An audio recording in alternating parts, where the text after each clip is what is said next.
What is badly named and what is a better name for it? Should be substitutes. Weather forecast is boring. Weather prophecy is awesome. Abbreviation should be a much shorter word. Dyslexia should also be easier to spell. Why is a group of squid called a shoal when it should be called a squad? Dumb name. Obviously, it is a motorcycle. I'm not the first to say it, but pickup artists and garbage men should swap titles. What's something you did that seemed harmless at the time, but actually proved to be extremely dangerous? Mixing bleach and vinegar with hot water to mop the floors, then getting really lightheaded so I would sit near the bucket of chemical warfare I had created. The amount of random unidentified pills I took in my 20s. I recall finding a bag of pills in the floor at a rave and being so excited to try them. There was 4 of us, and we just dived in and had one each, without a care in the world. Maybe it was due to no adulterated pills back then. No fentanyl, no opioid. The worst that could happen in my opinion back then was that they were duds and did nothing. There's no way I would do that now. When I was around 12 years old, I went for a hike with a friend. We didn't tell anyone where we were going. And my parents thought we were playing in the backyard. Well, our hike took us through the forest to a frozen river, which we decided to walk across. Since it was spring, the ice wasn't as thick as we thought it was, and I ended falling through. My friend quickly grabbed me and pulled me backwards out of the water. The water was flowing surprisingly fast, and I remember at the time thinking how lucky I was that he was there to catch me. That was over 25 years ago, and I still have flashbacks to that and think, what if? Nobody knew where we were, and if he didn't catch me, I could have easily been swept under the ice. Drinking excessively and passing out alone regularly. My neighbor had a set of lawn darts. We all survived. I replaced my garage door spring before reading that they're hella dangerous. What practically yells I'm very insecure? Asking the Reddit hive to approve of your personal preferences. Please tell me I'm not the asshole for this sociopathic thing I just did. Posting on any Am I Ugly subs. I recently wanted to do that, but I am even too insecure for that. LMAO. Trying to over-explain everything so the others don't hate you. Being a people pleaser, crying over small things. Yeah, I'm one insecure bitch, and I hate it.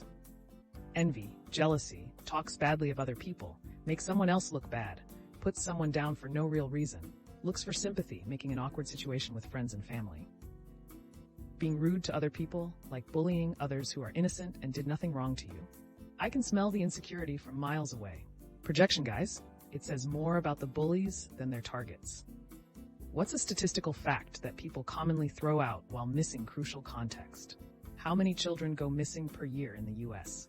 It's pretty easy to find the number of children reported missing, around 330,000 in 2021, but really difficult to track down the number of children who were A, repeat disappearances, B, immediately found, C, run away, or D, some combination of the above. So the statistic just sounds like hundreds of thousands of kids fall into a black hole every year, which isn't the case. I went down this hole a few years ago. Stranger abduction without recovery is under 100 per year. Not much comfort if it's your kid, but accidents claim thousands, so it's better to put effort into making sure they don't drink Drano or run into traffic. The numbers are also driven way up by repeat runaways, mostly teens.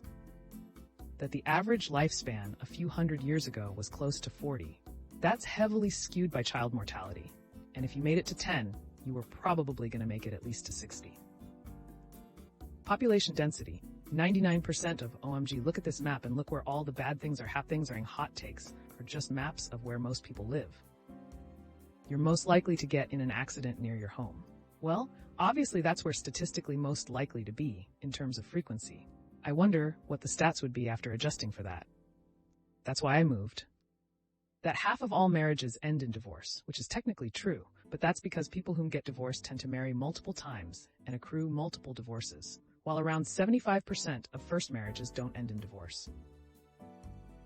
What is an old expression that you think is absolutely disgusting by today's standards? For me, it's definitely old enough to bleed, old enough to breed. I heard people say that so much when I was younger. I'm 43 for reference. My first retail job there was a guy who had decided to fully embrace the creepy old man vibe, near as I could tell, largely for shock value. His favorite variation was, old enough to pee is old enough for me. Still ranks in the top 3 most unsettling phrases I've ever heard, 22 years later. My mother-in-law, who is absolutely not racist at all, used to call Brazil nuts N-word toes, until my wife and her sister, probably aged 7 and 5, expressed their dismay. It was just what small-town Canadian prairie farm people called them back in the day.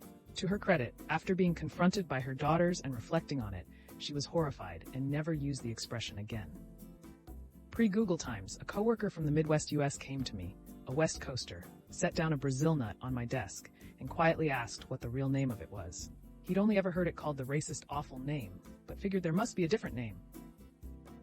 If he bullies you, that means he likes you. Quit crying, or I'll give you something to cry about. My mother-in-law once asked a flea market vendor how much she could Jew her down. Bonus, she still refers to Asians as Orientals.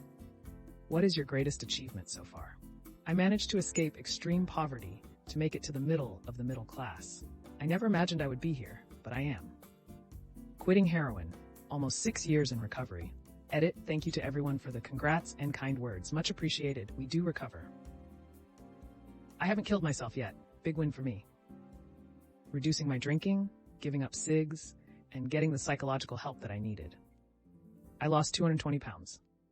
If you had a warning label, what would it say? Warning, contents under pressure, approach with snacks. Emotional and overly sensitive, tread with caution. Keep out of direct sunlight. Warning, gassy and sassy. What are the most hurtful words you've ever been told? When I was 14 and freshly in high school, I was signing up for a class trip to Spain. Every class took at the end of the first year. My cousin, who was in the same class, helped me to fill out the form, and I turned it in like everybody else. A few days later, the class teacher was talking about the trip, and in front of the whole class of 30 people, said that they aren't taking me because I'm autistic and on psychiatric pills, and I'm unpredictable and dangerous to other Suttons, and they don't want to be responsible for me. She said that to me, who's never been in trouble, never had to go to detention, and had A's and B's in all of her classes. Aside from really f***ing hurtful because I was trying so hard to be a good kid and fit in with everybody else, it was humiliating. She aired out the fact that I was autistic and on antidepressants to my entire class. And by the end of the school day, the whole school was gossiping about me. Because in my country, mental health is still really stigmatized. It actually became a catalyst for me stopping caring about fitting in and others' opinions of me, and what really pushed me to secede and get out of that hellhole into an engineering UNI in Denmark. Edited to add, that same teacher actually said to my mom if she was sure that she didn't overdo it by letting me into a prestigious high school, because she has worked with thousands of children and she thinks I probably won't amount to anything and will be on disability because I'm too different than other kids. So yeah, I left the country and graduated as an engineer and now work for a Fortune 500 company and make killer money, have a partner and my own place. You, Mrs. Novotna. You'll never be loved or cherished because you look like me. You will never belong anywhere. No one cares about you enough to actually be there for you. You will be a burden to everyone else. From dad to 11-year-old me after we argued about how he missed my birthday again. But looking back, I laugh because it seemed like he was projecting his own insecurities onto me. Lol. My dad, the person I look up most to in this world, sat me down one day over Christmas this year and told me I have an incredibly annoying voice, and no matter what I do, that won't change. But apparently, I just needed to know that, and everyone thinks it. But he's the only one with the guts to tell me. A week later, he sat me down again to tell me that he had noticed I had gained weight. I gained 10 pounds in a year due to stress from finishing my master's degree while working 2 jobs and ending my 5-year relationship. I went from 120 pounds to 130 pounds, but still trained for and ran my first marathon in that time. He told me that he worried about this, as the man should never be prettier than the woman. And if I didn't do something about my weight in the next few months, he would understand why my new beau should leave me. Safe to say, I've been taking some space. My girlfriend and I had a kid at 19, 20 years old. My mother was extremely critical and abusive during the pregnancy and only referred to her grandchild as your little mistake. I endured knowing my child would be loved, protected, and cared for. One day I snapped and called my older sister, who my mother had at 18 and was born 3 months early with cerebral palsy, a mistake. I've always regretted saying that. But silver lining, my mother stopped using that phrasing. Badabu, my kid is 10 now, and I couldn't be more proud of her. Also, credit where credit is due. my mother has come around, and while I have my own opinions on how good of a mother she is, she has been a really good grandmother. Edit for clarity. I of course didn't call my sister a mistake in front of her and didn't mean it in the slightest. It was a petty way to try and show my mother how her words hurt.